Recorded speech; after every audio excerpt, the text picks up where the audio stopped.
آوازیں جو دین سے ہٹانے والی ہیں،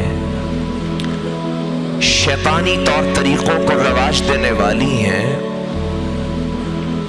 ان کی بہت کثرت پائی جاتی ہے، اور ایک کلک کے اوپر یہاں سے وہاں ہو جائیں، یعنی آپ بٹن دبائیں تو روزہ اور رمضان اور تراویح کی بات چل رہی ہے، اور بٹن دبائیں ساتھ ہی ڈرامہ، فلم، موسیقی، بے حیائی، شیطانی آوازیں، مغربی کلچر، بے پردگی، بے ہودگی، بے حیائی کا اظہار وہ آپ کی آنکھوں کے سامنے آ جائے، پتہ نہیں میں صحت یاب ہوں گا بھی کہ نہیں۔ اللہ کے رسول نے فرمایا صحت اللہ کی بہت بڑی نعمت ہے، اور فرمایا فراغت بہت بڑی نعمت ہے۔ صحابہ پوچھتے تھے اللہ کے رسول میں فارغ وقت میں کیا کروں؟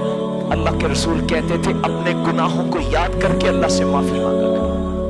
پوچھنے والوں نے پوچھا، سورہ لقمان کی اس آیت میں اللہ نے لہو الحدیث کا ذکر کیا ہے، فرماتے ہیں الغنا واللہ الذی لا الہ الا ہو یرددها 3 مرات، 3 مرتبہ قسم اٹھائی اس ذات کی قسم جس کے سوا کوئی معبود پر حق نہیں ہے۔ اس آیت میں لہو الحدیث سے مراد گانے گانا اور موسیقی بجانا ہے۔